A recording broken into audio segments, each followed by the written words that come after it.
Hello, and welcome, friends, internet denizens, crittens alike. I like crittens. I really like crittens. I We're gonna do like we're gonna Creighton. I we're gonna think it's keep that cute. going.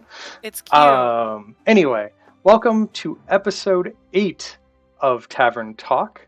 I am Ben, also known as Metamongoose, over on the Crit Cats Discord, and with me is my ride or die Sasha, uh, who uh, who is with us here on this episode 8, where we talk some magic items. Here, we figured it was the holiday season, gift giving is on the way, and what better time to talk about fun, weird magic items that you as a DM might gift to your players.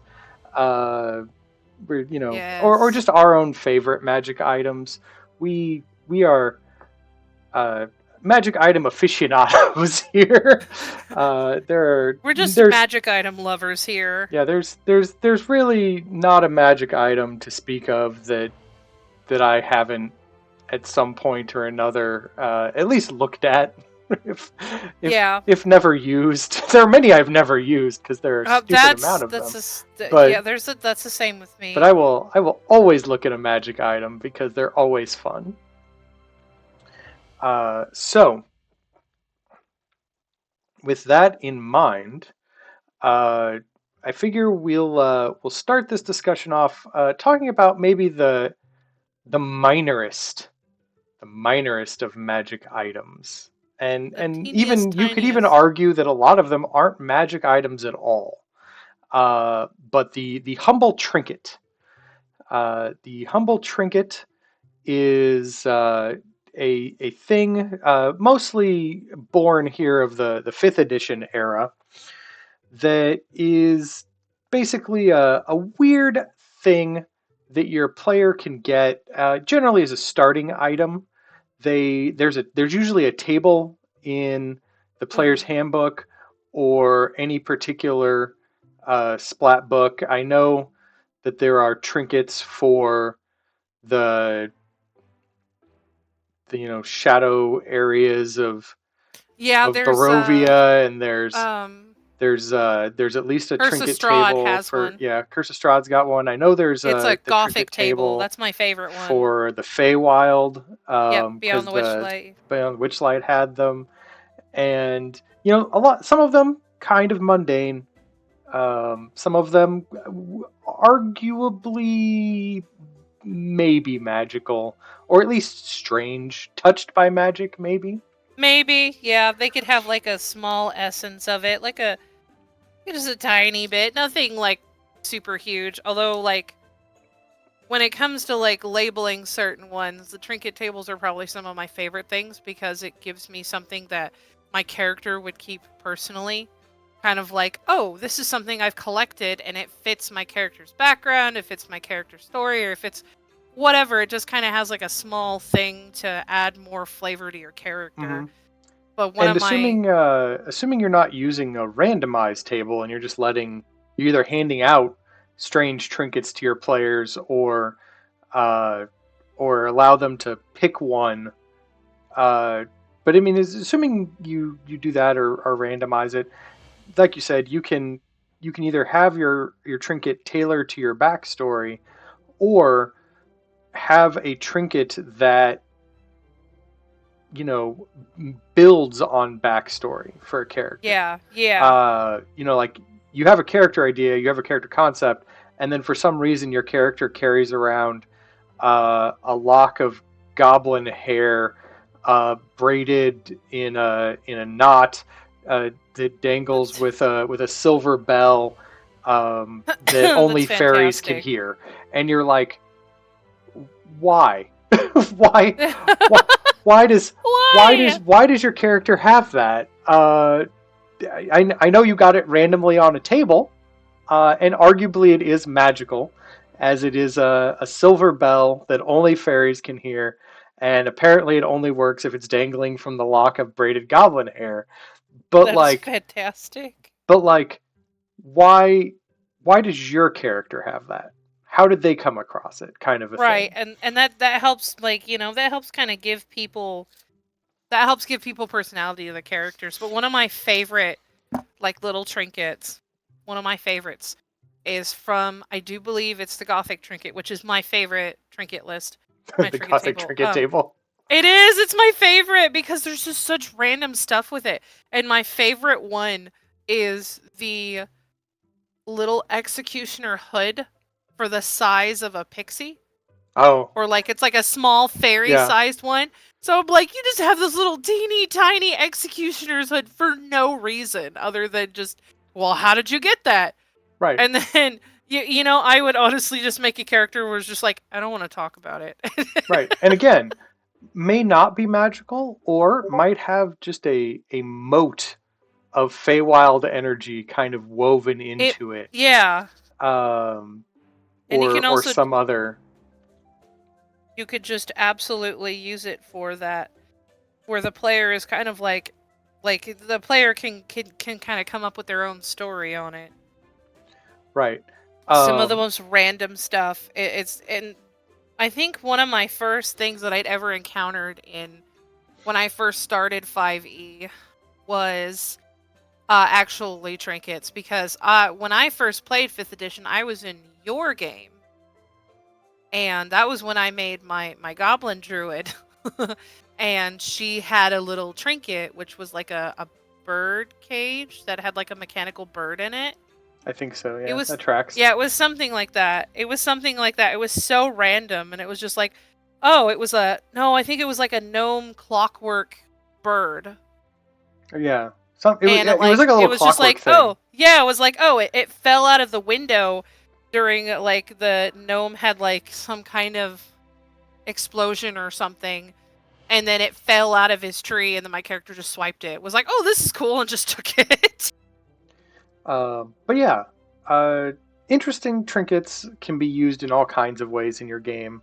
I like to sprinkle them into treasure that players find in I lieu thought of about like doing that. in lieu Yeah. of like a lot of magic items. If I want to give players something that's just a little magical, I'll sprinkle in maybe some trinkets that are interesting, and maybe the players will use them in interesting ways, and maybe they'll just Right. put them in their inventory and forget about them. But they'll be a little treasured thing that the party might pull out one day and be like, "Hey, remember when we got this trinket? Maybe it'll be useful right now, or maybe it won't." Or they can use it to kind of socialize with other encounters in the game where Yeah. you can barter your trinkets and stuff like that. Which is probably Um, more fun to do than to like just kind of hold on to them, because sometimes I'm usually the kind of horde player that that just likes mhm. to hold on to them, where I'm like, no, I don't want to give them up. These are important. Well, And it's especially when like, it well, comes to like Feywild games, because yeah, the Fae will happily trade for things and non things depending on the Fae. But if you have some weird oddity, you might be able to trade it away for a newer, weirder oddity or some yes, information you need or something like that. It's kind of like slightly magical currency in a way where you know you can't just offer a fairy like a sack full of gold, but maybe some weird orb that's carved in a with runes in a language that no one knows. Maybe the Fae will accept that right, in lieu of other payment. yeah. That is true too. And I think that's kind of, I feel like that's kind of part of what the intention of trinkets were, was to have more of that small player narrative and that smaller type thing for them to be able to just kind of use them for whichever reason, whether it's for magic item stuff, for trading, bartering, character development. I think it was kind of just to make the character more personalized and more customizable than what they already have. Hmm. But moving slightly up from the minor magic of a trinket. We have a couple of various magic items that are kind of in top of mind at the moment due to we had a Spelljammer game recently Yep. that has come to an end, and in the last session a character that I played came into possession of a Vorpal sword. And I mean, this is a thing that it's a legendary magic item of sorts. It is well known as it is a classic D&D item that has spanned multiple editions all the way back to the beginning. It is based off the Alice in Wonderland story about the Vorpal blade that can cut the head off the Jabberwock and all that fun stuff. Yeah, I do So remember that. it goes snicker snack, as they say in the shows and in the books. But yeah, so we got our hands on one of these just by chance on a we found a massive treasure hoard, Mm-hmm. and we were nearing the end of the campaign, and the DM was like, "Well, massive treasure hoard, time to roll on the tables and see what you get." And Vorpal sword came up for one of the rolls I made, and I was like, "Well, I are you sure? Are you sure I get a Vorpal sword?" Right. Um, and he's like, "Yeah, it's the end of the campaign for the most part. We just got a boss battle or whatever to deal with. It'll be fine." And Oh, that for reminds me of the item. aspiring DMs out there, I want you to know right now, a Vorpal sword cuts heads off of monsters and kills them uh, on a natural roll of a 20. It does vast sums of damage otherwise if the monster cannot be killed that easily. But for things that can be killed that easily, it can and will instantly kill monsters on a roll of a 20. And it turns out if you if you give it to a monk who gets multiple rolls of attacks in a turn, the chances go up exponentially that in an attack turn for that monk, the monster who might be your boss or boss like adjacent monster might lose its head in that very turn, which is exactly what happened. And then Essentially, after yeah. and then, shortly after that, there was an even bigger boss that was a giant fleshy eye monster and didn't really have a head to cut off. But that is where the secondary part of the Vorpal Sword kicks in, where it starts doing massive amounts of damage to things that don't instantly get their head cut off. Yep. And it was it was very destructive, and we made it through the boss Yeah. fight several rounds faster than we might have otherwise. I think when all of a sudden, I mean, and the dice were a little warm for us. They were rolling 20s a little more than you would have expected. But That's true. honestly, with That as is many true. rolls as was happening, it was not shocking to see more than one crit in the combat round. That is true. That fight was actually pretty fun. But yeah, Vorpal sword again, not really in the top tier of swords for me personally. There are Same. there are other cooler magic swords of famous weaponry. I'm a Black Razor fan. It is an intelligent weapon. It is an artifact, which means you really only get to run across it extremely rarely. Yeah. But I did build a campaign around Black Razor once, which was kind of fun. It was during the fourth ed era, and we had a party made up of only divine characters. So clerics, paladins, invokers, stuff like that, Interesting. Yeah. Avengers, That game I was and never in. I wasn't around oh no during no, it fourth was a ed. it was a home game that I was doing with like a couple of my friends at our Yeah, apartment, I never played fourth edition though. Played it. and so everyone was a divine class, and they were all going on like a pilgrimage together. and at some point they did run across Black Razor, and one of the characters picked it up and was using it for quite some time until he had to leave, and then we had a really cool, uh, basically like massive monster fight to kind of send him off and let him use the weapon Huh. to its fullest extent before he Oh, went. that's cool. But anyway, so Vorpal Sword was kind of top of mind for me as we were looking for magic items that were interesting to talk about that we had fun with recently. And I never got to like I use said, the one that I think of now that I should have. I should have tried. I didn't even think about it. um, but no, it's an interesting weapon. Again, to warn any future DM, if you are going to uh, use it sparingly, and or definitely use monster. Make sure your boss monster fulfills any of the obligations below that prevent it from instantly dying to its head being cut off. Hydras. No. Hydras do not count. It Really? has no. The monster has to have at least one head. Oh, wow. Oh, okay. A monster can have multiple heads, and the sword will still kill them.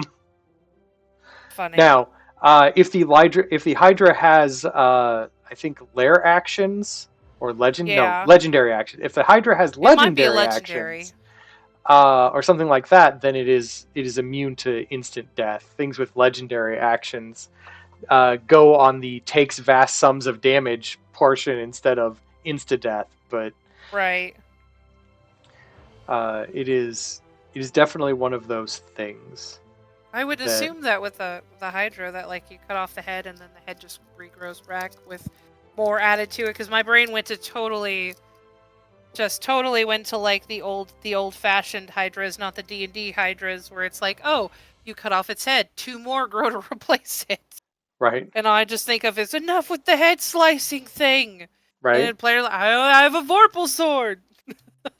Um, but Vorpal swords aside, you have a couple of fifth ed items here queued up Yeah. that There's a I'm interested couple, in yeah. hearing why they are in your favorites section. I have some inklings and ideas, but I am curious. Uh, the bag of tricks. The bag of Um, tricks is just fun. Now, to remind, for those who are not familiar, this is effectively a bag of Pokeballs. Yep. It is a bag of furry Pokeballs. It will you pull one out and you throw it, and there, depending on the kind of bag of tricks, there's like four different ones, I think, based on color, and depending on the bag you're using, there's a table involved, and you Yeah. roll on the table, and that's the animal or collection of animals that spawn from this ball that you have thrown. And Yes. it is quite a collection of animals. So where did you first come in? I think I remember, but where did you first come in contact with the bag of tricks, and why does it hold a place in It's, your heart? I have seen a couple of players use bag of tricks. I've seen a couple of players use them. Granted, they weren't. One of them was just like, did not know how to handle it and did not know what to do with it. Just kind of threw it out there and was like, oh, I guess I'll just use them. And I had somebody else who actually used it as like, oh, these are kind of my animal companions that I've stuck in a bag. Like they kind of flavored it to be like, yeah, these are just my animal companions, and just here I'm gonna throw out this badger, and so like, um, that's kind of why I've enjoyed it. There's kind of like this small amount of chaos that's involved with it because you're just getting a random animal, so it's mostly because it's fun, and I think it's a And nifty little and the trick. animals involved can be as diverse as like a weasel up to a grizzly bear or a giraffe or like just really really strange size discrepancies and usefulnesses of these animals.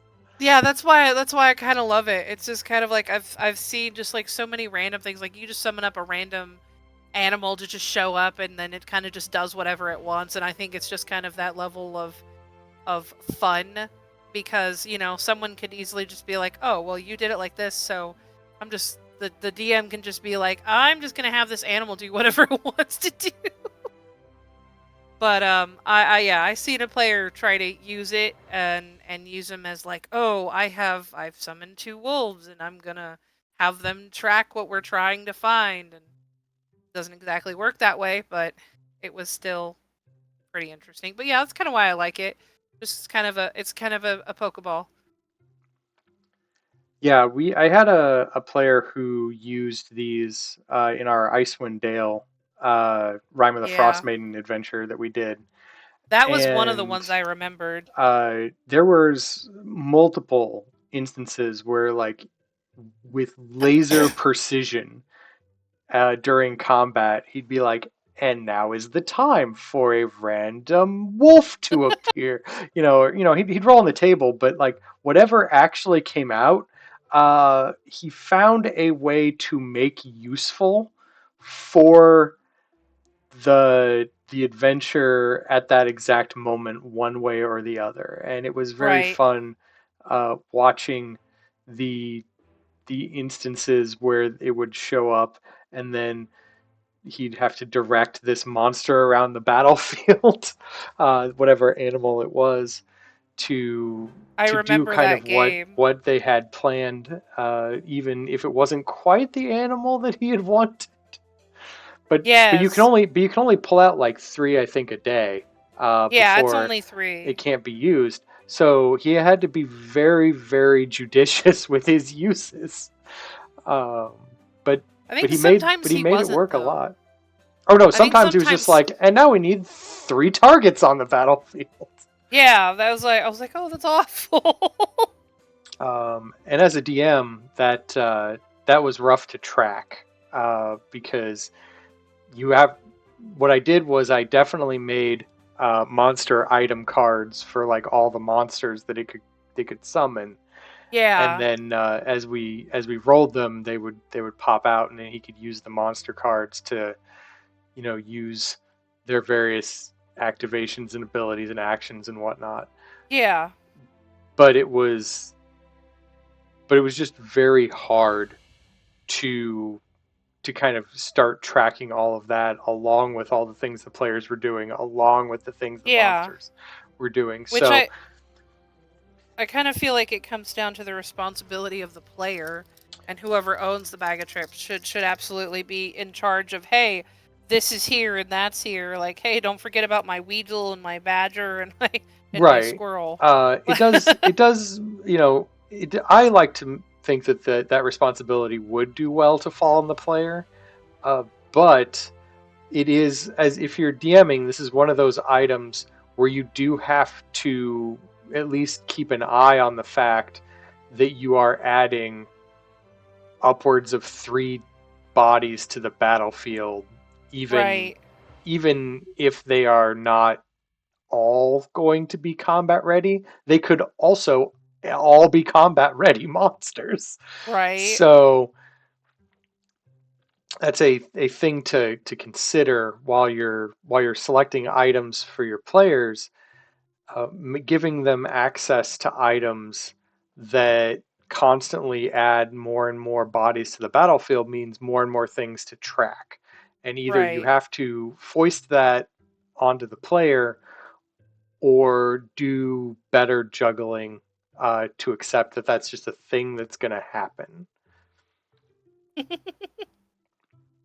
Other than that, I've just had fun with it, and I think it's a fun little thing to have, because it can actually be pretty useful in like in combat, out of combat, and it can also be like entertaining and humorous, all kind of at the same time.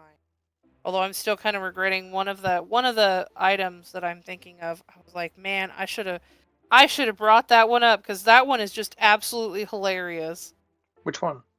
It's the one that my character in the same game that we were in. It's that pendant that if they fail to save, they get dragged to hell. It's like the amulet of like amulet of like ultimate evil or something like that. Oh, you ended up with something like that out of It's a no, out of yeah, the it's like treasure a hoard. yeah, it's like a I want to say talisman of ultimate Oh yeah, evil. that something like that. It's like it's essentially a paladin item. Like technically, it'd be good for like an evil paladin, but it's like you wave it in front and like you cast it at your target, and the target has to make a like a save. And if they fail the save, a There it portal is. like All right, opens up. the Talisman of Ultimate Evil. Yeah, ultimate evil. That's what it is. Yep, it is a legendary item. This item symbolizes the unrepentant evil. A creature that is neither good nor evil in alignment takes necrotic damage from touching it. Good Yep. creatures take even more necrotic damage from touching it. So you have to kind of be evil. My You're a character was demon chaotic pact neutral. warlock, so you took a My little bit when character you picked it up, I think. But, Yeah, my character was chaotic neutral through the whole thing with an 8 wisdom let's because see. that was how that character rolled. Has 6 charges. If you're wearing or holding it, you can use your charges to make. Flaming Fissure opens up under the creature, must make a dexterity saving throw. Dex save, yeah. Or be destroyed, leaving no remains. Then the fissure closes, leaving no trace of its existence. They literally get dragged to hell. And that's why I think it's hilarious. And it's a pretty high DC too, I think. It's DC 20. DC 20 dex save. Or make something be dragged. Yeah, why didn't you use that in the last fight? There were a lot of monsters that really could have been drugged to hell. I really honestly did not think about it. I was so just all over the place. Like my brain was everywhere, but I also I did not think that that was like the final one. I thought there might have been one more like game session after that. But I didn't realize that, which is kind of on my fault for lack of paying attention. But I should have used it. Like I should have tried. And then I take damage to even like use it, but my character I was over probably here wouldn't having have to cared. cut heads off people left and right. Like, you could have just been sending them to hell this whole time. Well, it depends. I think after 6 charges it's done. I think after 6 charges it's done. I don't know, something like that. Pretty sure. But yeah, it was fun. I should have used it, but I just never. Like I said, my fault for not paying attention. But anyway, there's another magic item on your list that is again one of those magic items that has seen play throughout the editions. The humble or extravagant, depending on how you want to look at it, Wand of Wonder. So again, when did you come across this crazy wand, and what forever forged it as a toy for you? I actually ran into the Rod of Wonder in 3.5. So originally I ran into it in 3.5 edition, and one of my friends played the most chaotic character they could possibly play, and they had that rod, and they used it multiple times. Every time they casted a spell, they used that rod. And you have to you roll a D100, and it's like it's wild magic essentially. And it just was you roll a D100, and then whatever is on the percentiles is what the actual effect goes off with it. And I just watched the pure amount of chaos going, okay, this is what I want to cast, and instead it's this that gets casted, and it just causes hilarity. It's a lot of fun to be like, all right, we're falling. Okay, cool. I'm going to go ahead and cast what is it, like slow fall? It's like, I'm going to cast that. So that way we're not falling to our death.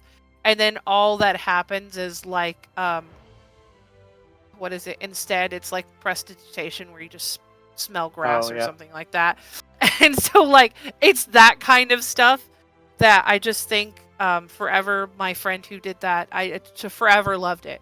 Because there's been so many times where it's like, hey, we need to stop a fight. And it's like, all right, cool. I'm gonna go ahead and use hold person, and instead it was lightning bolt or like chain lightning. Oh yeah. And so it shot out and shot them with lightning instead. And I was like, well, that was one way to hold person, I guess. By killing Just them.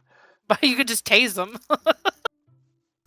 Yeah, no, that was one that was pretty, that was my one of my favorites. Actually, my character that also had that talisman also had a Rod of Wonder.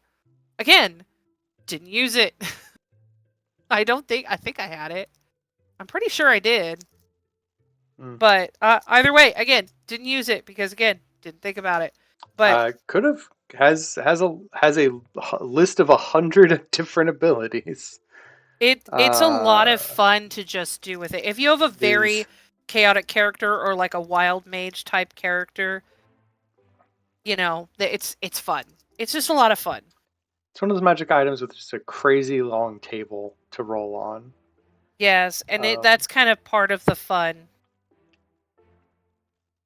It's more for like those ones that like if you're gonna make a character that you know is like, oh, I'm really good at this or I'm really good at that, don't get the Rod of Wonder. Don't.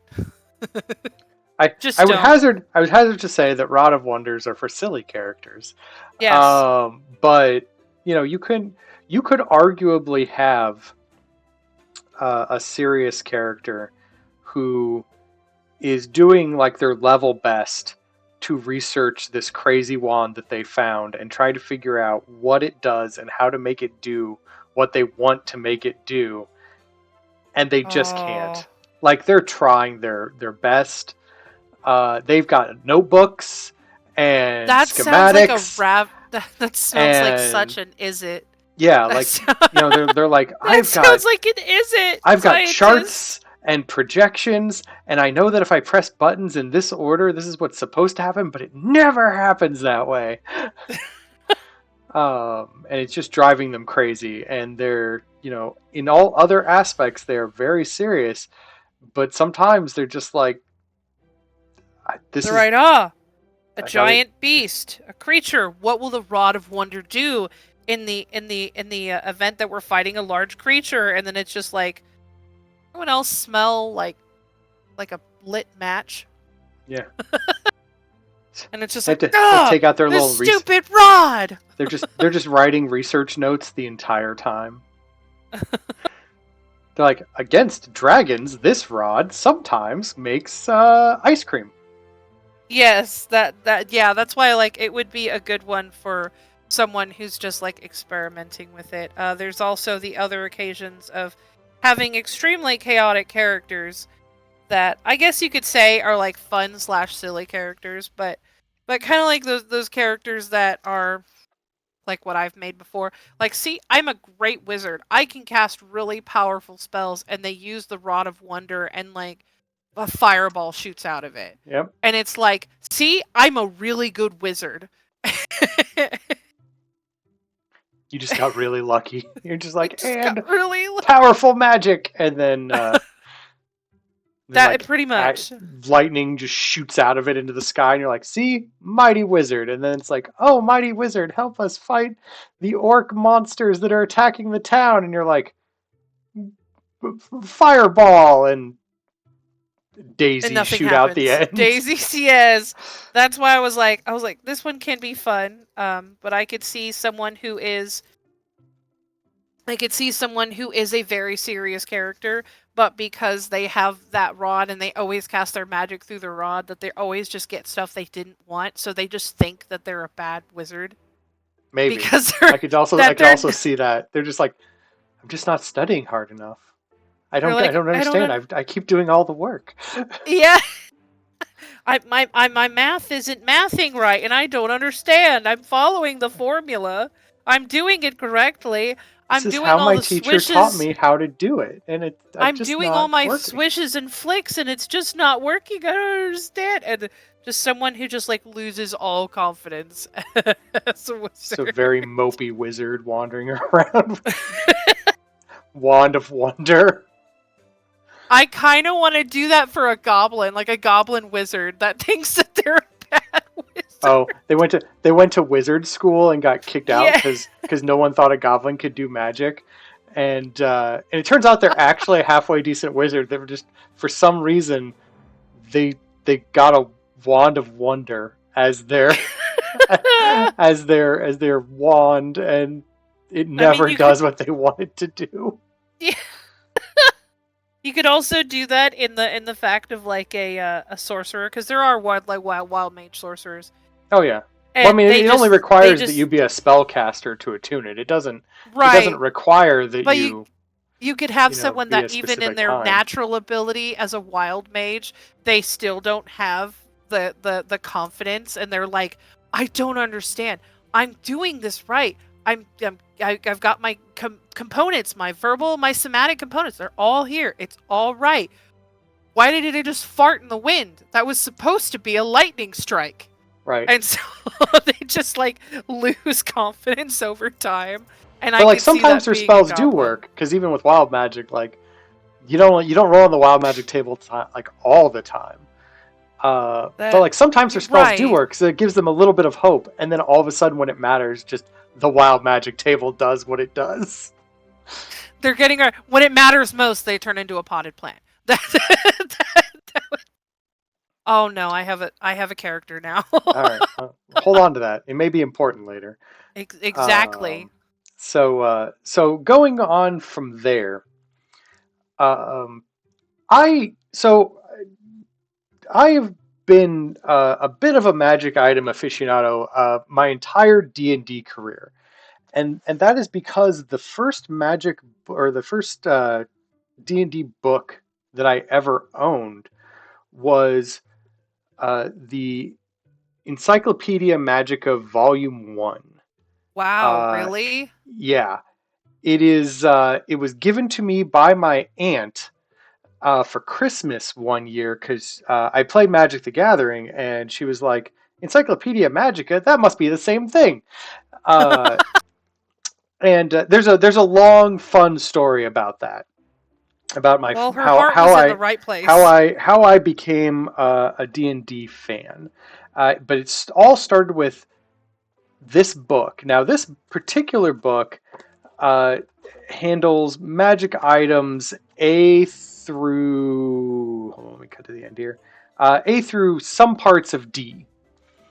Now, when I say magic items A through some parts of D, the reason this is volume one is because they had to make 4 volumes. And the reason they had to make 4 volumes of this book with pages almost as thin as Bible pages.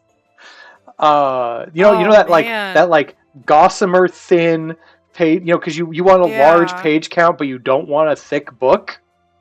Yep. Um, the reason the reason that they had to make 4 is because what they did was at the end of AD&D roughly, before they basically decided to go into kind of like a hibernative mode before moving on to third edition.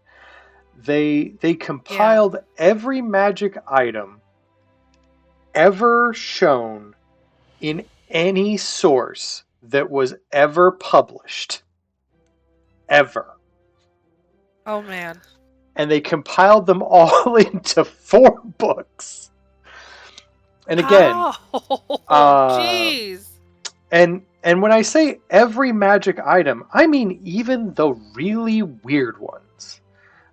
Did you know? And I didn't take a picture of this particular one. I've got a few pictures queued up of some things from the book that you will find entertaining. But I'm going to show my camera here a thing. Did you? So you know what a beholder is, obviously. Obviously. For those that don't, giant floating eyeball monster with a mouth and a bunch of eye stalks that shoot various lasers at you. Uh, Creature from the far realm, an aberration, a very dangerous monster in D&D, but very iconic. You know, if a beholder ever wanted to pick something up off the ground, how do you think it would do that? You know, I figured two ways. Either buy the eye stalks, like just kind of with their eye tentacle things, Oh, but the or eye with its stalks are very mouth. short. Like Or with its they're like, mouth. well, These with it, things do float. you're close. It can, in fact, just scoop something up in its mouth and like fly with it. But what if it was something that like it didn't want in its mouth? What do you Magic think then? it would do then? Well, magic could be an option. Like Arguably, mage hand? they do arguably have one of their eye stalks that has telekinesis, so that does help. But if they don't want to constantly be shooting telekinesis at something, there's another way. Oh no. And I'm going to show you this picture of this beholder with a mouth like pick that it is manipulating with its tongue that has a little like catch gear on it to pick up a sword that's like dripping in acid that it doesn't want to have in its mouth. This is a beholder mouth pick. It is a magic item worth roughly in second ed terms about 6,000 gold. And has effectively a 1.5-page spread in this book talking about the history of the beholder mouth pick. And its various uses. Now, this is the kind of stuff that you find here in the Encyclopedia Magica Volume 1 and the others as well. Do you have the others too? I or have you just all have the four. One? Of course you do. I went out of my... For the longest time, I had 1, 2, and 4. Oh, and you couldn't find 3. I had to work real hard during like my high school years to find 3, and I found it at a convention one year in like a tote that somebody was selling like old second edition books, and they had the 3rd one, and I was like, holy crap, I can finally complete my set. But so importantly, imagine you are a small child and you have gotten this book and you have no idea what it is, but you know it's D&D related because you figured that out after reading like the first couple of pages in the book, and you're like, this is not the Magic the Gathering game that I play, but it still looks fun. And you assume that magic items are a thing that, you know, your character just has tons of, because why would they not have why would they have books about hundreds of magical items if your character shouldn't just have as many as they can cram on them? Right. So me and my brother spent our summer car rides for a little while, basically kitting out characters with magic items. Right. And we had no real concept of how D&D worked or stats Right. or anything, you know, really. But do know that we only had the one book, and it only goes to D. So weapon-wise, you have axes, because those are in the A's. Broadsword. Bows. That's a B. No. Bow. Broadsword is an S. It's a sword. Oh, that's in volume dumb. 4. It starts with a B. Oh no, they're all listed alphabetically, but by type of thing. Oh, okay. So like all the bows are listed alphabetically in B for bows, and all the swords are listed alphabetically in S for swords. Because it's an encyclopedia. It's not a dictionary. Right. Daggers are there. They're importantly, the weapon selections weren't great. We had bows, we had arrows, we had several magical arrows to choose from to go with our bows. But anyway, there are a lot of weird magic items in second edition, and if you're a person who's not familiar with them, do know also, just for anyone who's listening, all of these books are scanned on archive.org. So you can like Google Encyclopedia Magica Volume 1, go to archive.org, click on it, and then read it. And same with 2, 3, and 4. They're all on there. Yeah. I wholeheartedly suggest that people go to skim through there and find some weird magic items to sprinkle in your game. Because I will let you know, for the most part, other than like a little bit of number like fudging here or there, everything in these books transfers almost seamlessly into fifth edition. Oh wow, really? uh, Mostly, yeah, and I'll show you some right now. In fact, so I have here's an abacus. It's a magical abacus of calculation. It was featured in Dragon Magazine 73. This device, simple wood frame, 8 by 10, several heavy wires strung across a frame, bunch of wooden balls. This is how abacuses work. We all are familiar with the ancient adding and subtracting tool of an abacus. Um, Yeah. so when you're using some kind of mathematical formula and you speak it near the object, the balls shift around as if doing math, and then the answer is spoken aloud in a disembodied voice. That is the only thing it does. It is a magical calculator. I want one that just like legit says like 42 every time. Even if that's the actual answer, Yeah, like it's a broken abacus of calculation. every time the answer, the one true answer is 42. Every time. Um, so that's but this is some of the kind of items that you will run across. Here's an amulet that I like. Is the amulet of amiability. It is technically a cursed item. And to let you know just how wide ranging they pulled stuff from, this is from Polyhedron News Zine 43, a Oh my published thing goodness. that is long dead, long dead. Obviously. But it's basically a item that you can't do anything to hurt yourself, um, and you do everything possible to help those around you. Um, you freely give away your possessions, bestow spells, try to be friendly with everyone, even monsters. You're basically, do camp chores. You're very helpful and friendly. You are appalled at the thought of theft, stuff like that. If That's confronted with monsters funny. hostile to the party, you give gifts. Now, importantly, this is technically a cursed item, so you tend to give this to like the thief or like the really weird greedy person in your Yes. party, right? As a DM. Now, this is one of those punishment items that arguably is only fun if everyone is in on the joke. So I don't Right. recommend this to people whose play groups are not cohesive in a way that Yeah, would yeah. find this funny for a while. Because it does note that the amulet does not actually alter the person's alignment; it just forces them to act friendly and helpful. Uh, and now, I like the it forces them to do it. And right, it's like, "Oh, um, the amulet gives you a really nice bonus to your armor class and a big bonus to your saving throws, which you can adjust for addition.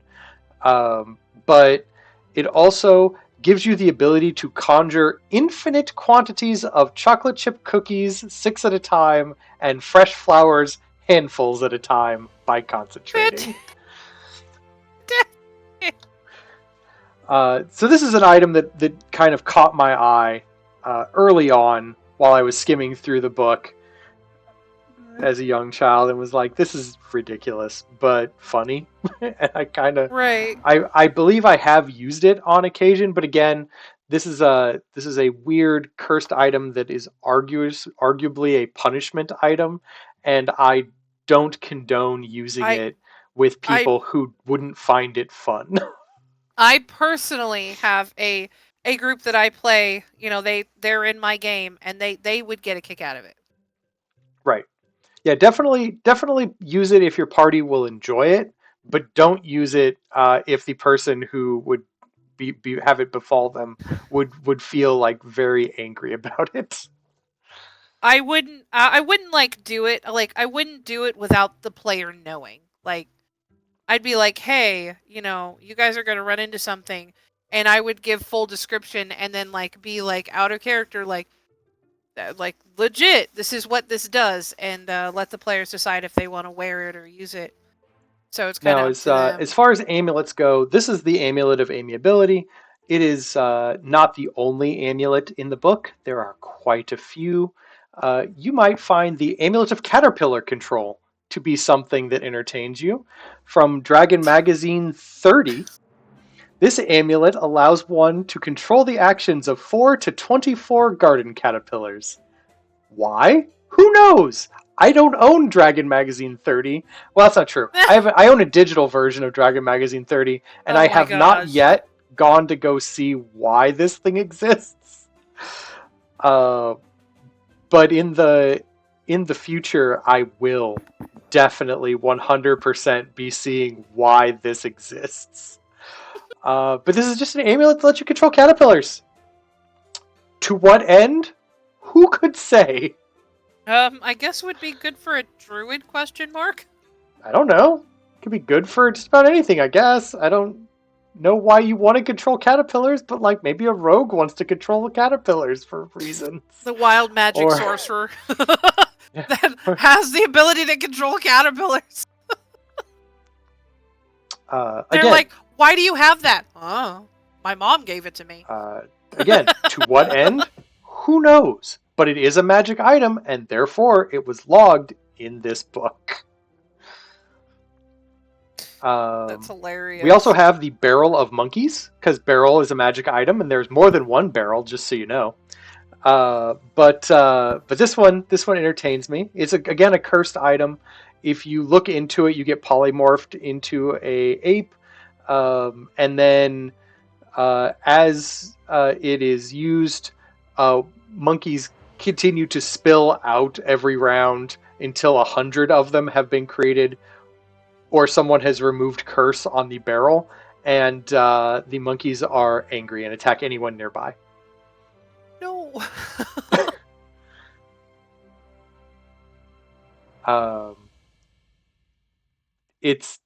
It's one of those weird magic items, and you're like, but why? Why does this exist? Exactly, but why? Like, why? I want. I think it would be hilarious as a security measure in a treasure vault somewhere. Don't give me ideas. If as a DM, and I was looking at this, I was like, you know what would be really good if there was maybe a heist adventure, right? And the party found a room full of barrels, and they wanted to go looking in some barrels, and accidentally they happened to open the barrel of monkeys, and angry monkeys just started streaming out of it, making all kinds of racket and fighting them and causing problems That is fantastic. until they figured out how to turn it off. So we figure out how to turn it off. But this is it off. I'm sorry. Turn it off. The monkeys. A magic item that existed in the game during second ed, had not made it beyond that. I don't recall seeing it during the third ed era, the fourth ed era. Definitely not the fifth ed era at this point. But just something to be aware of. These are things that existed at one time, and if you are a DM who wants just some weird magic in your game, these books are a treasure trove, literally, of insane magic items that are weirdly specific for no good reason, and or just really fun. They sound absolutely hilarious. Like, it's just it's kind of like the what trouble can we get into type. Speaking of, how about a candle of fireballs? Now, it's not the fireball that you are imagining. If you read the item's description, it's a candle that burns normally for a round before seeming to go out, and then following rounds, it shoots a small fireball about 50 feet that explodes into a 10-foot diameter for 1d6 fire damage. So, if this description 1/8 if this description is sounding familiar to you, though, this is literally a magic Roman candle. That If does. for those of you who have ever had bored friends during the 4th of July, and or drunk friends during the 4th of July, or both, and Had decided both. to have I've had weird Roman both. candle shootouts in your driveway, uh, that is what this is. This is you guys shooting Roman candle fireballs at each other. That is fantastic. I may be telling on myself a little bit, but uh, but what I really like about these descriptions, and this one in specific, is that it talks about how the candle is made. So the candles are made with fireweed, phosphorus, and a few drops from either a red dragon or the dragon head of a chimera. So what I'm hearing is these are quest ingredients that That does maybe sound a like quest ingredients. that a wizard might want the players to get to craft this candle for reasons. Maybe it's the Roman candle factory of Waterdeep, and they're like, "Hey, we're out of we're out of red dragon blood. We can't make enough Roman candles for the whatever the version of D&D's 4th of July is. I need you guys to go get me a bunch of. I don't care where you get it. I just need some red dragon blood or like some chimera. As long as it comes from the dragon's head of the chimera, just I need you to track me down something. And while you're out there, can you find me some fireweed and some phosphorus and just we'll work it out. Pretty much. So these are fun magic items that are not terribly dangerous. I mean, they're a little dangerous, considering that they can arguably start fires. Arguably, yes. Still fun? Yes. Still yes. But not terribly powerful because it only it I mean, a D6 could be worse. It could be a D8, a D10, a D12, right. multiple D6. That's why I Yeah, said it's only it's only 1/8 of a fireball, so we're yeah. fine. So this is arguably a magic item that you could give to a low level party and be like, hey guys, you wanna shoot little fireballs at people for a little while? Here's how it works.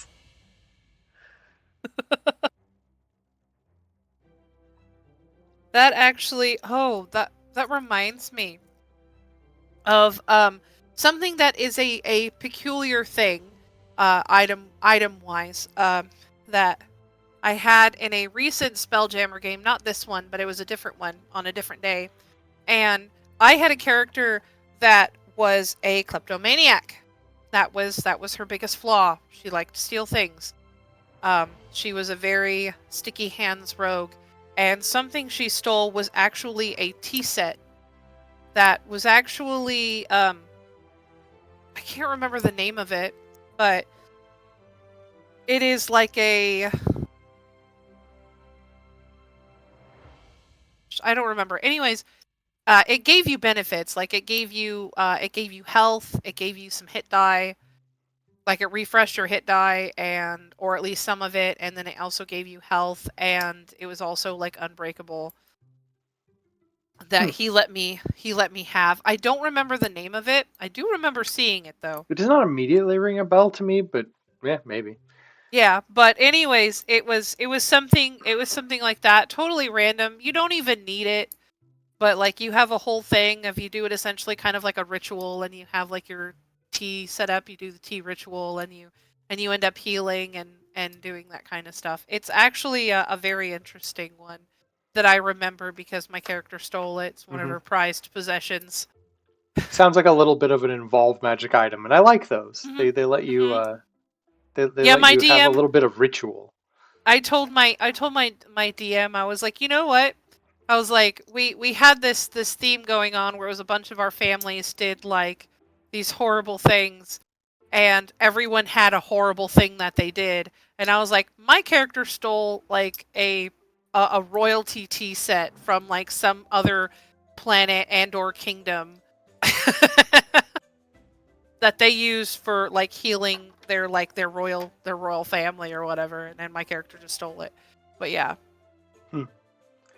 it was a Uh, lot. It was a lot of fun to use that thing because she had a cup of tea every morning. that was her That like was her morning morning ritual. routine. Yeah, that was her morning routine. Even though she was a rogue, didn't need to have any ritual or anything. That's just what she liked to do. Now another one. Now this is a magic bow that I gravitated to very early on. It's generally one of the ones that my made up characters before I actually started playing was almost always equipped with. This is a gem bow. They're a +1 bow. Jimbo? Yes. Uh, they have little indentations above the hand grip, and if you Uh put huh. gemstones in them, they can give magic powers to the arrows, basically giving them elemental damage. So like if you Did put a they? diamond in there, you get a electric, shock damage. If you do a ruby, you get like fire damage. If you do a sapphire, you get cold damage. That sounds familiar. Did they put that in 3.5? They might have. That sounds familiar. I've heard It that is a before. it is a good way to, well, first off, it's a really interesting way to have kind of like a wide ranging weapon that Yeah. can do different things and it's kind of Yeah. customizable. No, like that sounds really cool actually. I kind of like And that one. the best part is for on the DM side, this is how you get parties to eat up treasure. This is a money sink, is what this is. Kind of like that one 5e spell that costs gold. That's magic Yeah, missile. yeah, you gotta pay gold Yes. to Jim every time you cast Jim's magic missile. But hey, he's trademarked it. You gotta pay the royalty. But yeah, no, the deal with this is you have to, every time you use the magic of the gem that you put in it, it decreases the value of the gem by like 200 gold, and then once it decreases it to 0, the gem crumbles and goes away. So if you put Yeah. like a 500 gold piece, diamond in there, you're going to get like two good shots out of it before you can't really use it anymore. On either selling it or using it for the weapon. Well, I mean, you could sell it for like 100 gold, but you'll have degraded it by using it value wise. But you'll be Right. getting, and again, this can slot into a fifth ed game very easy. I would maybe tweak the added damage a little bit Right. to be more in line with, wasting effectively 200 gold piece of value in a gem. I would Right. make it to be something a party wants to do, No, that but makes sense. it doesn't hurt the bow any, and you can slot in basically any gemstone you want, and it gives some examples of what gems can do for damage. But we have more damage types now than they used to, so Yeah, multiple that's gems can true. be different damage types, or if you want, you'll figure it out. But it gives a party a way to use up some of their treasure other than just trying to buy more things. And I Right. Other really than just I using really it as like appreciated a that. yeah, instead of using the gems as like a way just to sell, just to make money, now you can utilize them a little bit more where you don't have to sell them, you can actually, use them rather than for just spell components too. Right.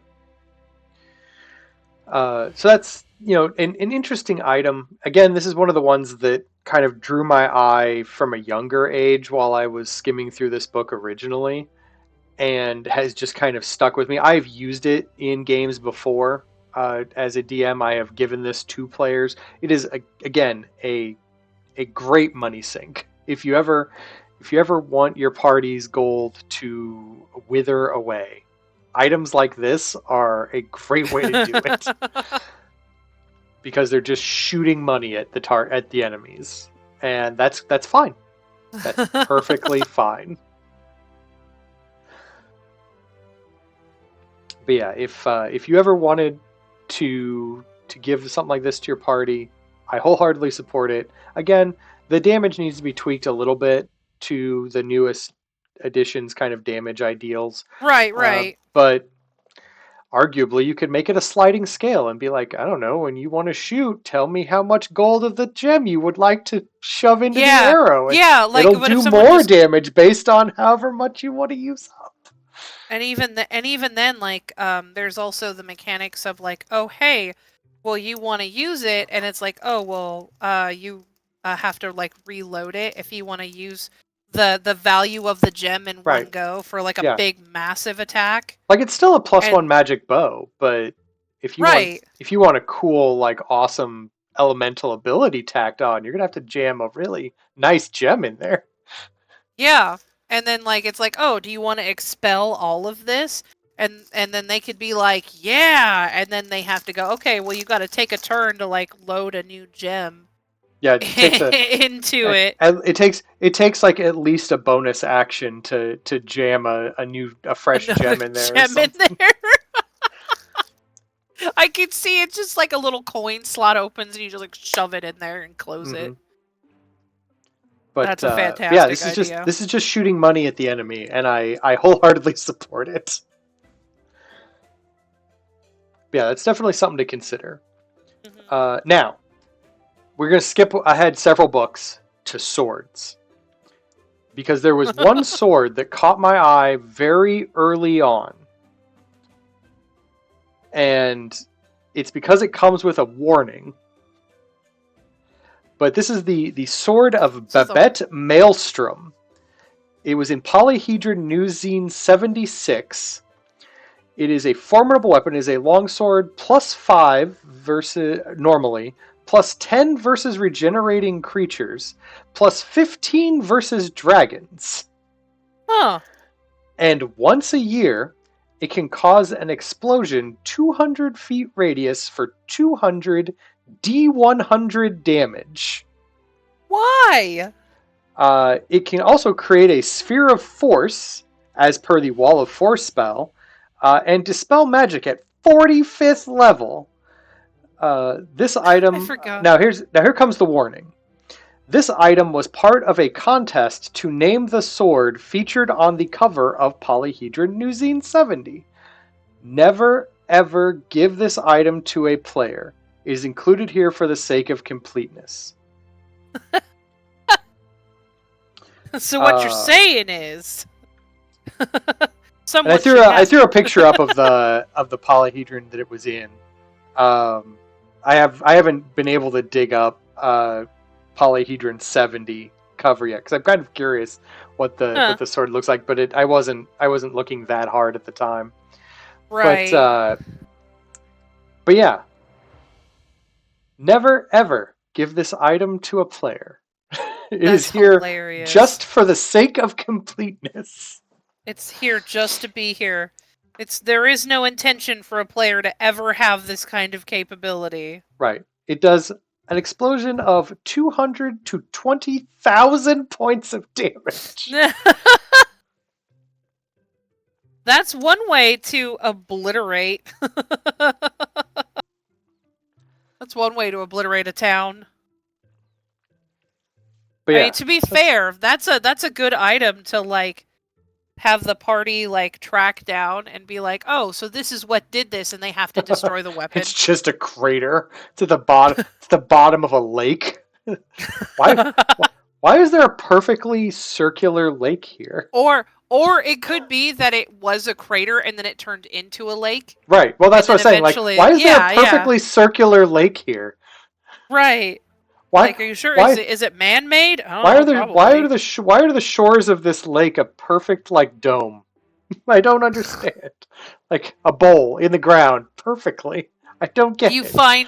Then you get like into the water and you see like remnants of like buildings and stuff. Yeah. There's just like the barest remnants of like an ancient like metal and stone structure. And then, like, curled around it are, like, the broken remains of a Tarrasque. Yes! That would be fantastic. So, yeah. That's a thing to consider. don't ever give this to a player. It specifically I says love. so Yeah, in I love when it the says that. note. Don't give this to a player. Do not under any circumstances give this to a player.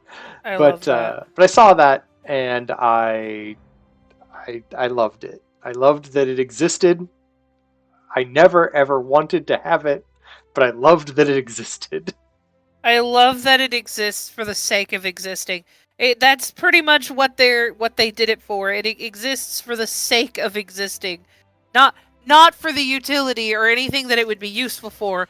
It's just that it's there. Right.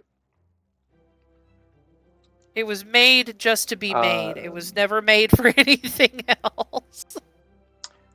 but anyway, so that's a quick look at those strange items. Now, a thing that I find would be fun, interesting, and or useful for players, and this is just a Kickstarter thing that I saw. There are many like it. In fact, Wizards is publishing their own versions of Magic item cards with like published content Yeah. cards. I like the idea of these where you can, give magic items to like physically give magic items to players. Yeah. You've played in my games, and I will do printouts of the magic Yeah. items. So I always like most that because it helps me remember I have that items. right. It's one. It helps the players remember that they actually have items instead of just scribbles on their sheet that they may or may not remember that are there. And it also kind of helps facilitating with like magic item trading. Yeah. So if your party wants to do like some magic item swapping amongst themselves or wants to barter off a magic item, you'd be like, all right, hand it over, or trade it amongst yourselves.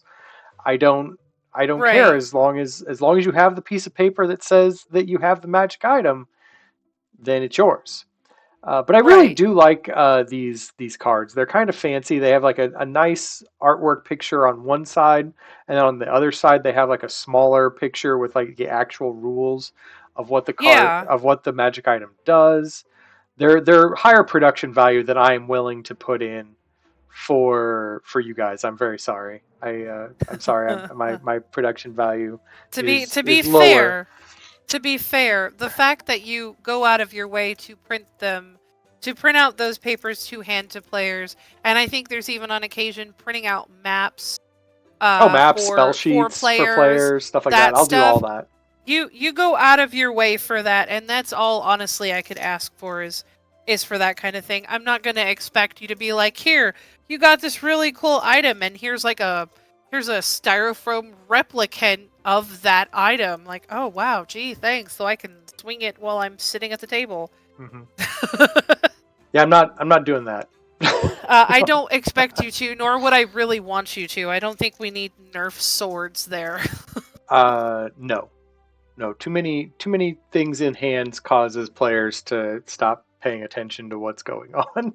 Yep. But I do like the idea of magic item cards, or at least handouts to your players. It allows them, and again, these particular ones are used for generally published items. They're easier to get the rights to and the artwork for and stuff like Yeah.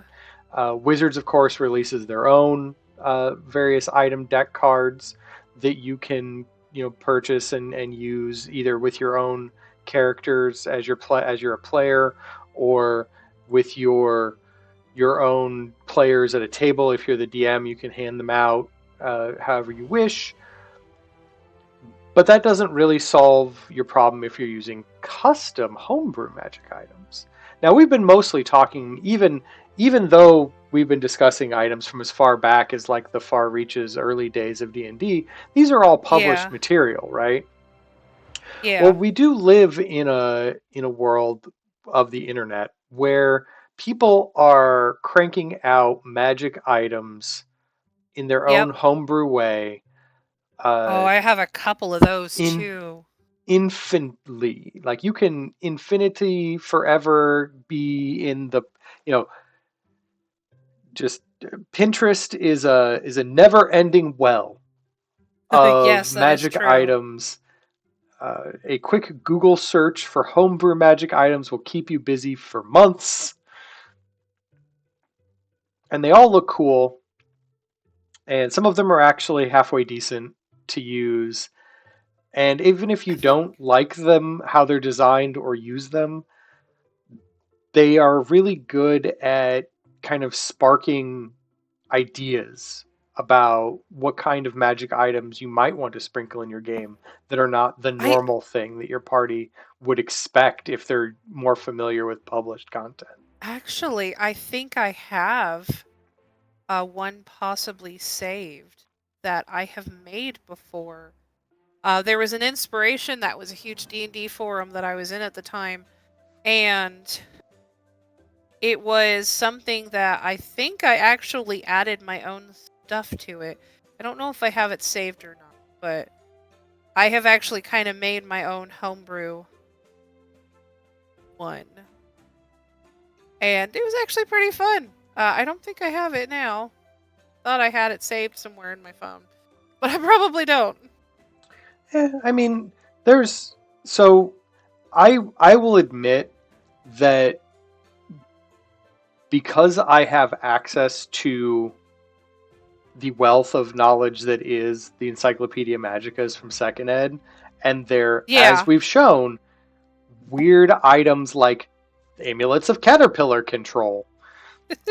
I don't know why I It's love kind that of one so hard to much. come up with things that rival that weirdness, you know?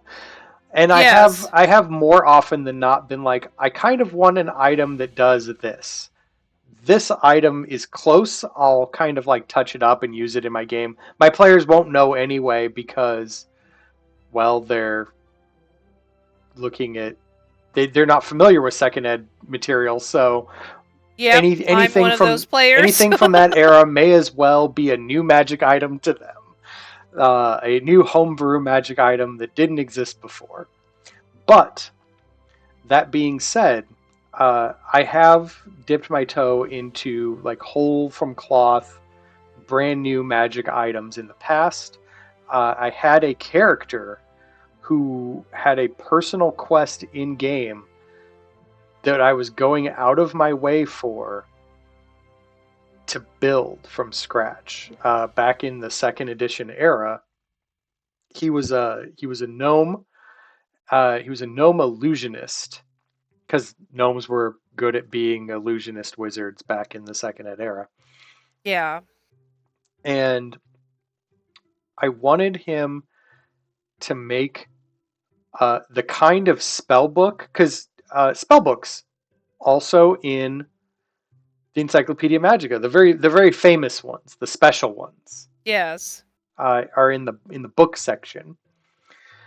And I wanted him to make his own spell book that would be cool enough that I would have seen it in a book like the Encyclopedia Magica.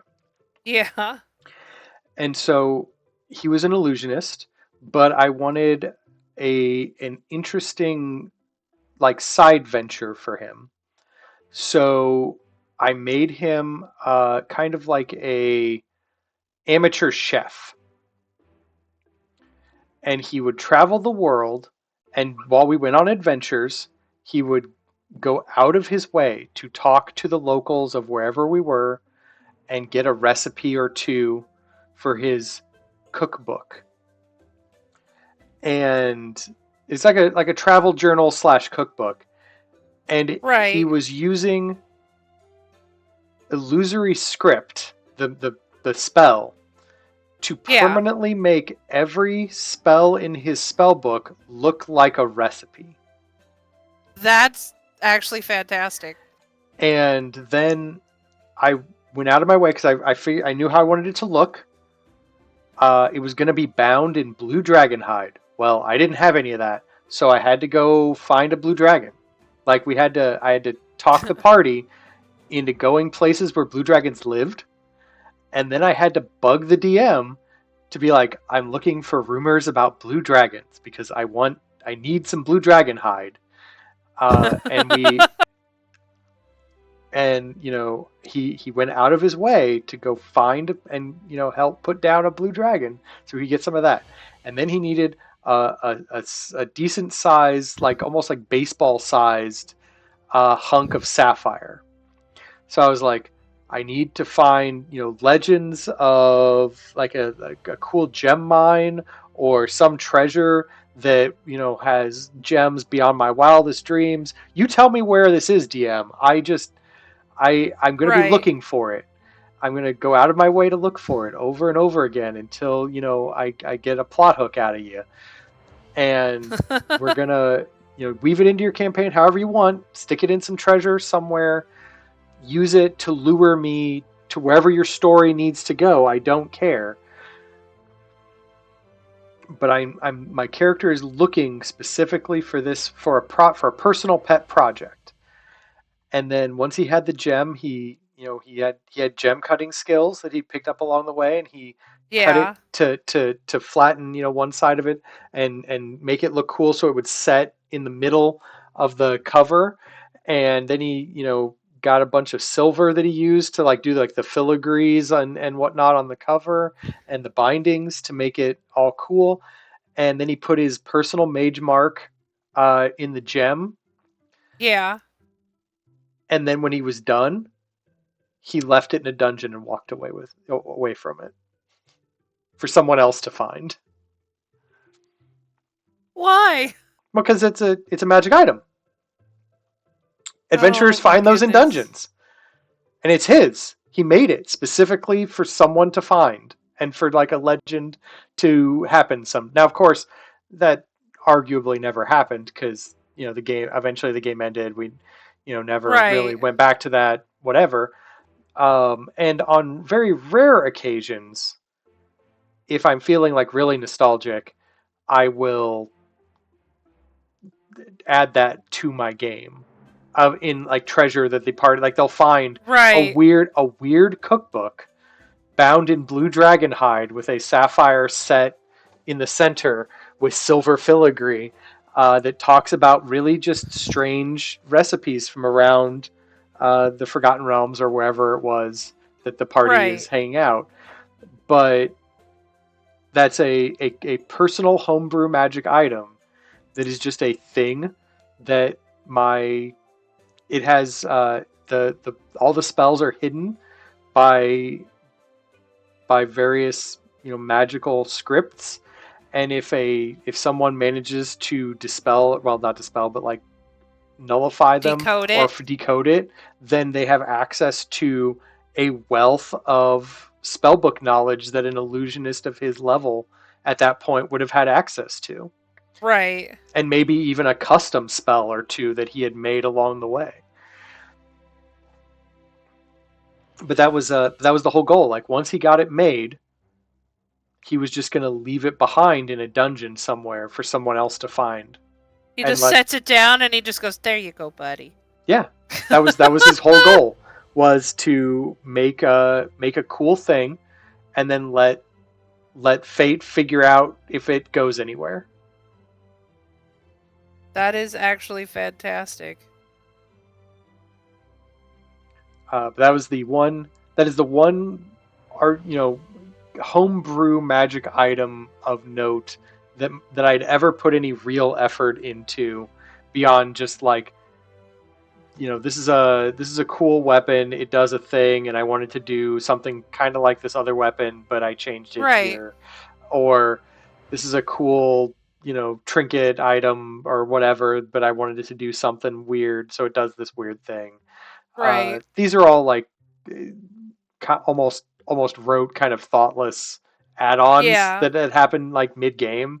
If I need something that's like an item but slightly different, I don't like those are technically homebrew, but I don't count the effort as the same.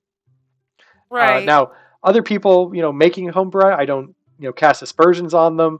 They are creating from whole cloth things that look really cool, and I love looking at them. It really does a great job helping to spark interest in what I'm building, what I'm using. Yeah. Uh, I I love seeing other people's ideas when it comes to like homebrew stuff and kind of making items and kind of just like coming up with their own stuff and coming up with their own mechanics for it and kind of what it's for and why it's used the way that it is. And that's kind of why I had come up with my own. That I had the stats written down for and like what the abilities were. But yeah, it was definitely a lot of fun to do. Yours definitely has a more fun type background. Um, Mine was a sunflower, so it's a sunflower, but it's actually a quarterstaff. It is a Okay. quarterstaff that is actually a giant sunflower, I and like where this is it going. right, and like it gives you it'll give you like Druidcraft, the cantrip. It'll give you actually the ability to like cast fire spells, and it actually recharges. You have to like stick it It in casts the Solar ground. Bee? Yeah, it can. I think it actually has the capability of doing like fireball or something like that. Some of the higher Spend powerful. one charge, it's one turn charging it in the sun, Yeah, and then but well, like, kind of like the Pokemon but like Solar Beam. the whole point is like it has charges, but the only way to like restore the charges, you actually have to sit it in the sun for 8 hours. So you have to Oh, do to a recharge long it. rest of like recharging it, because of that, because it's a giant sunflower. It Hmm. needs the sun. Well, you can also just have it where as long as it's facing the sun, it has to take 8 hours to recharge all of its capabilities. I had all this stuff written down and now I can't find it, So, but so if but I I found were that. I found a picture of a giant sunflower. And okay, the forum came from where people were like, hey, stat this item. And so many other people came up with different like weapons and armors and stuff for it. And I came up with a sunflower staff that has fire abilities, but is also more related to a druid. It'd be something a druid would have. all right. So if I were doing something along those lines, I like the staff is a good. I like that. That's Yeah. really good. A play on the name where it does do some kind of fire spell, um, Yeah. but maybe instead of like a fireball, like scorching ray Yeah. That would or be, I think I had produce flame, but and then to get at the fact that it is a sunflower, maybe this it could you could expend charges to get seeds that are effectively good berries. ah, that'd be a fun one. Like you just get you get like a handful of sunflower seeds, and it functions You have to like reach. You have to kind of like reach in a there and grab yeah, sunflower seeds. they function like good berries, Yes, that would be fun. to give it like a little bit more utility instead of just being kind of like a weird looking combat Yeah, and then weapon. like, and the whole thing is like, it also like, the way I had put it was more built for a druid, where like it'll help with your druid spells, or like it increases your wisdom modifier, or it has something along those lines where it would help what a Oh, druid so would it'd be do. kind of like a wand of the war mage or rod of the pack keeper, but it would be for Yeah, druids, be like a but a staff of stronger. Yeah, that gives like a +1 or +2 to yeah, your save DCs and attack, or your yeah, spell yeah. attack modifiers and stuff like And that. more, and yeah, and it'd be more for druids, and it'd be something like that, because I thought that would, I looked at it and I was like, that would be so much fun to have for like a druid to have like find this. Oh, they just find it and they're like, what is it? It's just a giant plant. And then the druid's like, I don't think that's a normal sunflower.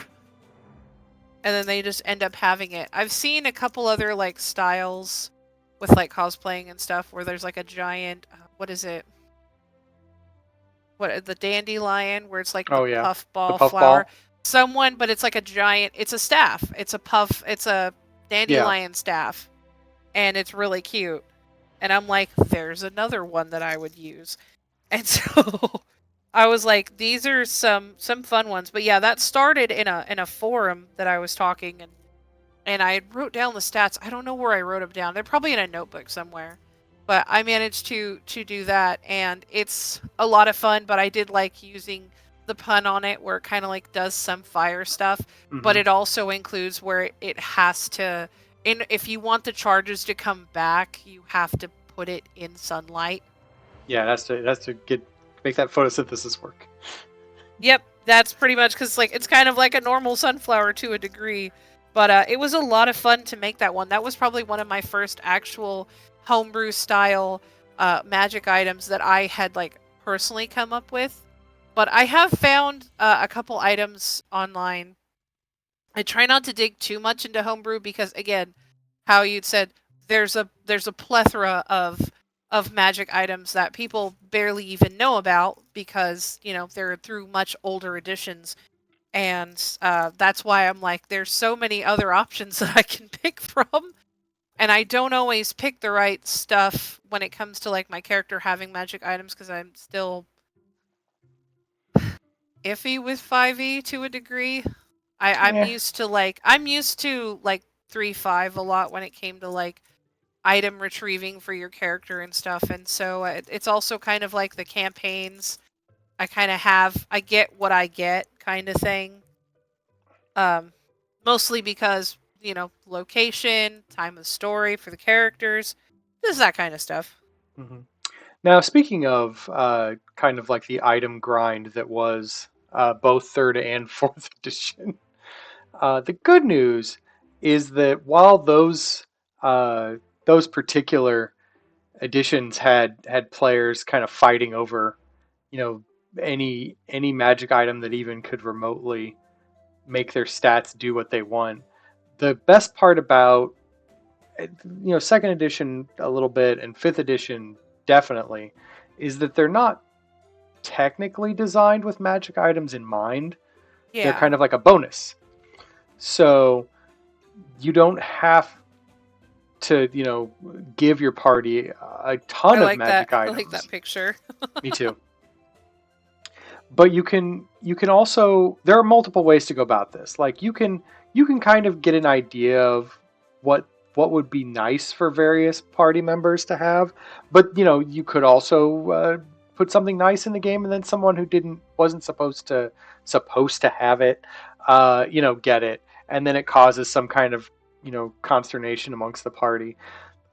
Which kind There of happened in our last game too. a little bit, but like just consider maybe asking the players early on. Maybe not like full on wish lists, because wish lists, some DMs find wish lists to be a little much. I personally don't mind them if I'm running an adventure that doesn't really have certain magic items in mind. I do Right. for up at our shop. I run a lot of more published content just because it's easier for everyone to kind of be cohesive around something that's designed for a specific amount of play. It's less open-ended but still kind of like a fun adventure. And I like the idea of published content because it allows multiple people to build kind of like a community around adventures. It's like, Right. hey, did you that's a conversation starter at like a convention. You could hear somebody talking about Tomb of Annihilation and being like, hey, I did Tomb of Annihilation. How did your party do this part in Tomb of Annihilation? Mine did this crazy thing. And then you get to start swapping funny war stories and Yeah. whatever Yeah. about, but you all have like a centralized cultural talking point, touchstone to kind of work from. uh, but if I'm running a more homebrew campaign, I I like getting some feedback early on from my players Right. about what kind of magic items excite them, because I don't want to give them a bunch of stuff that they won't care about. And Yeah. I can make things in a way that they will care about them, but I don't. But I would rather start from something that I know they would be happy to get, and then Right. work from there. So get to know your players a little bit. or if you're a player, get to know your DM a little bit. Talk to them about your things you like. Talk to them about interesting items that Yeah. have never gotten to use before, but it'd be really cool if they were in this game somehow. Yeah, And especially if like you have characters where there's a lot of people that tend to go, I kind of want to try this item, so I have a character that it's like, oh, well, this character it would be perfect for it, but I don't have to have it there. right, but like again, this isn't a kind of negotiation where your players are like, hey, we sent you you asked us for a list of the magic items we wanted, and we gave you these lists, and none of these items are shown up in the treasure, and we're really angry about it. That's not the kind of feel we're aiming for here. Right, no. It's more of a get to know your party, get to know what interests them, what they find exciting, and if for some reason, instead of having to roll randomly on a treasure table, maybe pull something from one of their lists Yeah. that looks interesting, or maybe if an item you hadn't really planned out specific treasures in your world, maybe the things they care about become those treasures and they become necessary for the way the adventure works. Right. So you can it helps kind of adjust your adventure a little bit, or open up some ideas that you didn't have before. Yeah. I have actually done that before. I have actually, when I've given loot out, there's a lot of the times I sometimes let the players do some dice rolling, but I also have it where I let them kind of search, and if they reach my kind of like DC, then they'll get kind of an item that I know that they would like to have. And there's been a couple of times where like one of my players, we had a magic item that he saw directly in front of him that he wanted really bad, but it got taken away. And I did that kind of as a plot hook to To get get them them to go to after. follow. Yep, and they did. They You did. used it as bait. I did. I used it as bait. He did eventually get it. It just took several sessions because I was like, man, I'm gonna let him be a little higher level before I let them take this. And yeah, that's kind of what I did for a couple of items. But I also had my party go into a treasure trove, and they almost fought the gold mimics, the one that pretend that they're a pile of gold. Oh, yes, yes, yes. That was like a guardian of the massive amount of gold hoard that was in there, and like the players were like, we want to take the money, and I'm like, I mean, if you want to fight a mimic, go for it, but because I'm like, they just see like a mound of gold kind of move a little bit, and they're like, we're not gonna follow, we're not gonna go, we're not gonna bite because we don't want to get bit. And I'm like, that's probably fair. But I also, one of my players got really mad because I have dangled loot in front of them, but this is also loot that they can't have because you run into that with games. And my players are like, why can't you just give us the things? I'm like, because you can't. You are literally going to steal from a high-level NPC. The NPC is going to find out. Would you rather just not have the item or deal with the NPC? Because I'm going to tell you, you're not going to want to see. It's a fight you don't want. Don't pick that fight. The fight you don't want. The enemy you do not want. Because again, you're here to make friends, not enemies. Especially when you're in a giant horde of an underground city. You don't want to do that.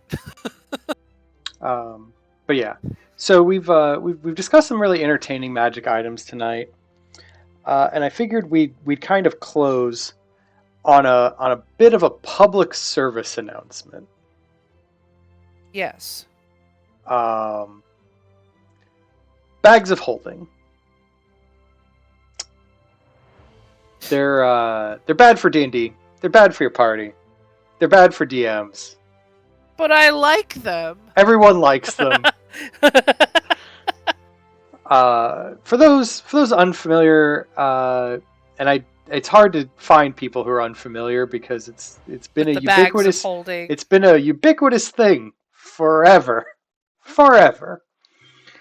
But these magical bags tend to hold an amount of space. This amount of space traditionally is, if you did the measurements, about the size of a pallet, stacked about, I think, 8 to 10 feet high in like a cube, um, which is both a lot of space and not actually as much space as players think. Yeah. Uh, for a lot of the time, you will find if you give a player a bag of holding, they will start jamming everything and anything under the sun into it, and then you will start getting a lot of weird questions Alive like, or no? yeah, like Alive or no? They'll just shove it in there. can I? Well, you start getting weird questions like, well, we knocked this person out. Can we stuff him in the bag of holding? And depending on the edition, the answer can be yes or no, or yes but, or no but. Yeah, a lot of Um, people say no on it, uh, but it's like, exactly with the butt well, in the there. question is, what? Well, maybe we kill the guy. Can we stick that body in a bag of holding? Well, yes, but no, but. Uh, but it just keeps, the party starts to not care as much about being very selective in their loot, because they can carry way more than they should. This Yeah. also ruins your game economy just a tad bit, because once the party can drag a pallet's worth of volume of a dragon horde home with them, they are effectively rich enough to never want to have to play D&D again. You know, like that's their characters are too rich to want to go adventuring. Their characters become retired. Yeah, they have money. They don't need to go adventuring anymore. That's like what happened with my character that for the last game we were in. Like I joined the crew and they were like, "Here you go. Here's a bag of 900 gold pieces." My character, where gold and Yeah, metal you're is from Athos. You is a don't know what metal rarity, is really. and like I've heard of it, and then they're like, "Yeah, here you go. Here's gold," and my character immediately obsessed with gold. So it's like, whoa. Right. That's what that Uh, is. yeah. Yes. You could go back to Athos with your 900 gold and live until something Yeah. comes to kill Yeah. you. And like my Which is character was like, what will happen. Like some dragon will come find you on Athos because they hear you have gold. and my But character's like, I will own the world. Send me back. And we're like, no, we can't send you back. But you gave me a lot of gold. I could rule the planet. you could, with that kind of money. So, but no, bags of holding. They heck with your economy. They make players do, really. They start causing problems amongst players because To a degree, they'll yeah. start wanting to do really weird things with bags of holding, and you'll want to wonder why they and it's just because they have access to it. So it is a common magic item. If you played, you've had access to one at some point. If you've DM'd, you've Oh probably given yeah. somebody access to one at some point. I have. I have on It's a both common sides. thing. It'll probably keep happening, but just as a public service announcement, stop. Go give them I anything I else. personally, I think I have given the party or let the party my party have a bag of holding, but it's like a level 1 bag of holding and it doesn't hold much, but I've also kind of made loot pretty stingent. Like they don't get it very much because they've actually my players for some reason I don't know why, but they've like hooked onto my storyline and want to keep progressing the storyline. That's a new thing because I wasn't expecting that. I was expecting them to go everywhere else except the storyline. And so they've been following the storyline. So like they haven't really used that bag very much. Yeah, but it's only a matter of time before like the one weirdo in the party starts like throwing Oh squirrels in, starts throwing squirrels into the bag of holding every time he goes camping, Stupid weirdo. and then eventually he opens the bag and is like, "Run, my squirrel minions!" And then you have to explain to him that either one, while he did fill the bag full of squirrels, he didn't feed them and they starved to death, uh, and or two, this isn't the edition where bags of holding have unlimited air in them, and so now he has a bag of Uh, suffocated squirrels.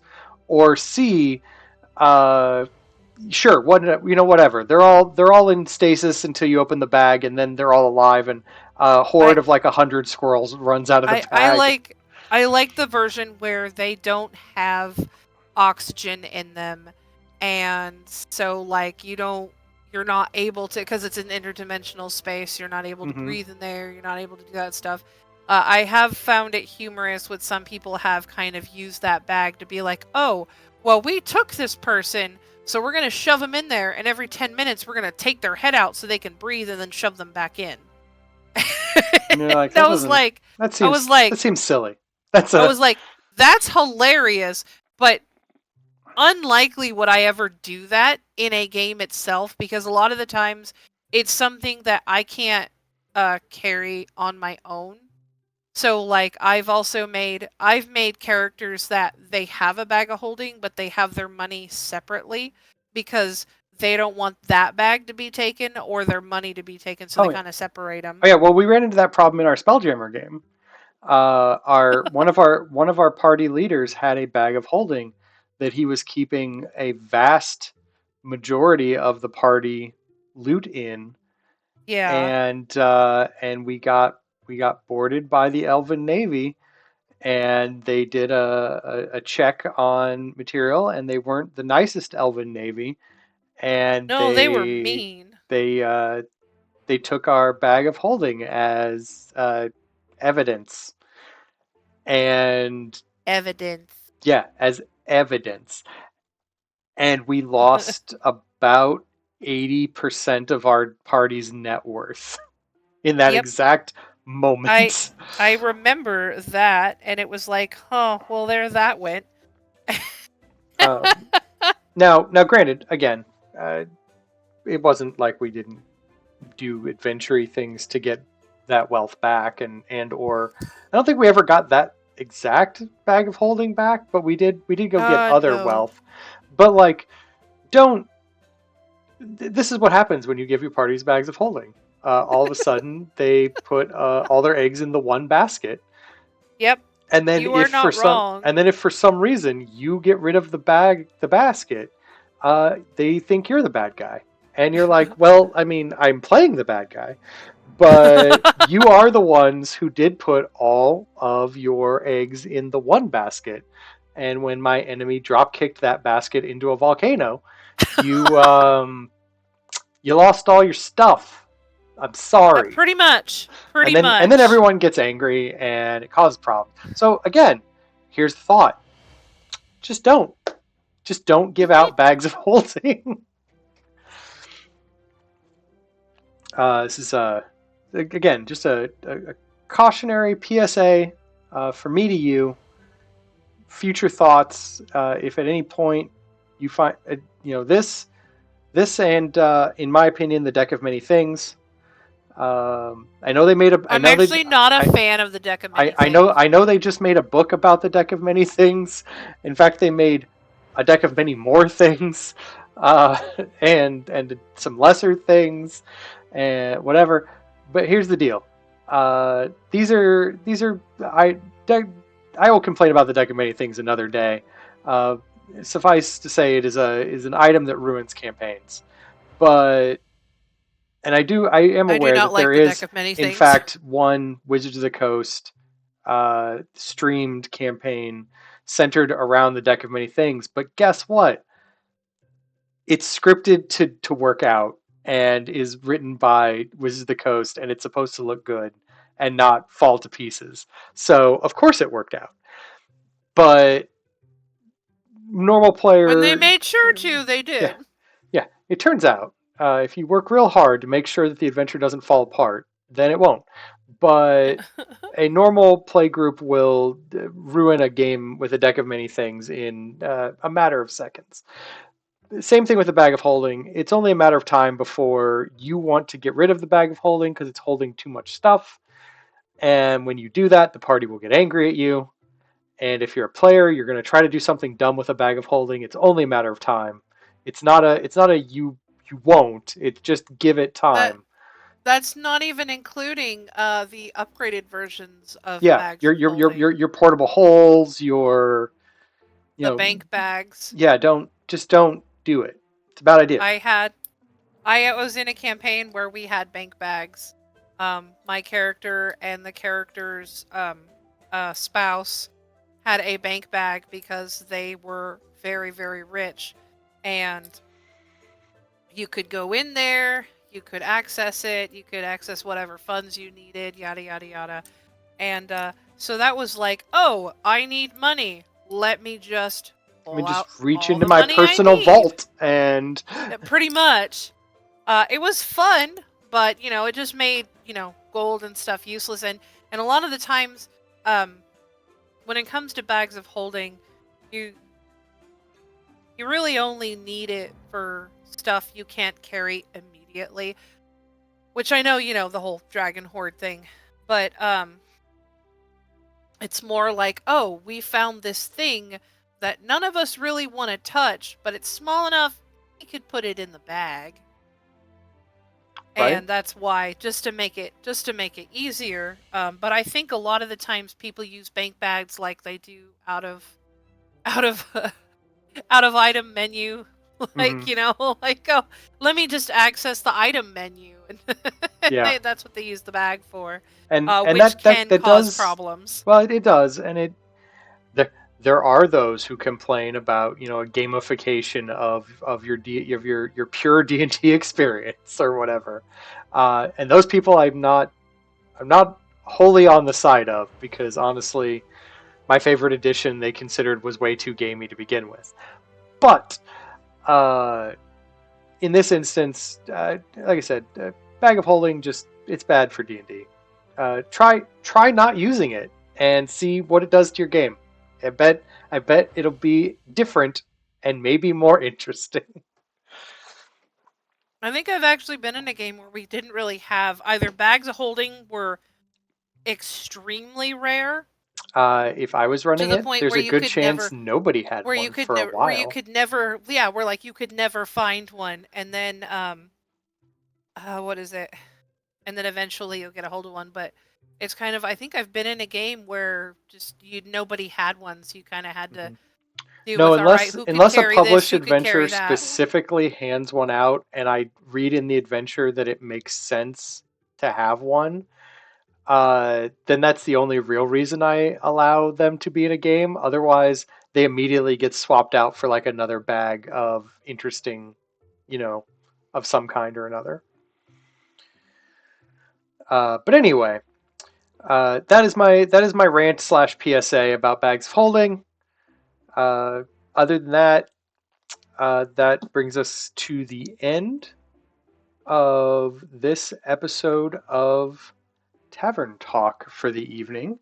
Of note, a little bit of programming notes for those who are planning on watching this later. This will, of course, be on YouTube and, of course, here on Twitch if you want to watch your playbacks later. But this is our December edition. This is Yes. December. And we will be on a Tavern Talk hiatus for a little while. We're doing a. This is kind of like either if you're considering this the end of a season, would make it 8 episodes, which is a solid HBO or Stars, like miniseries season. So congratulations, completed season 1 of Tavern Talk. Or if you think seasons are a little bit longer than that, then sure, this is our mid-season break. Is that what you want? It's what it is. Sounds great. It doesn't bother me either way. Right.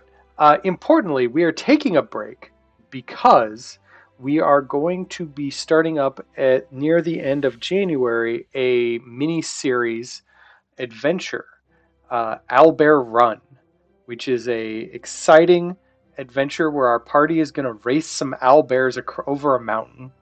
It's going to be great. Yeah, I saw that. I remember. I think we've actually talked about that in Yes, in one of fact, I our. believe you're playing in it. Yeah, I am. So you've not yet played in my Owlbear Run. I have run this game a few times for others. It is a fourth edition adventure that came out during when they were publishing the Dungeon and Dragon magazines online. Yeah. And I've converted it to fifth edition, made some changes here and there, touched it up, and we're gonna have quite the fun racing some owlbears across some mountains. That should be about a 7-ish week series. So if I did the math correctly, it'll be starting late January and going through maybe mid March. Mhm. After that, depending on how things go, we'll probably pick up Tavern Talks again after that. Yeah. For those of you watching this much later on YouTube's, and there are more Tavern Talks, go watch those because you're in the future now. But also go back and watch the Owlbear run that we did because it was probably also really fun. But other than that, feel free to stop by our Discord. Links down below. We also have various other social medias. Your your Twitter likes. Your we have, again. This will be on YouTube. All the rest of the social media links are below as well.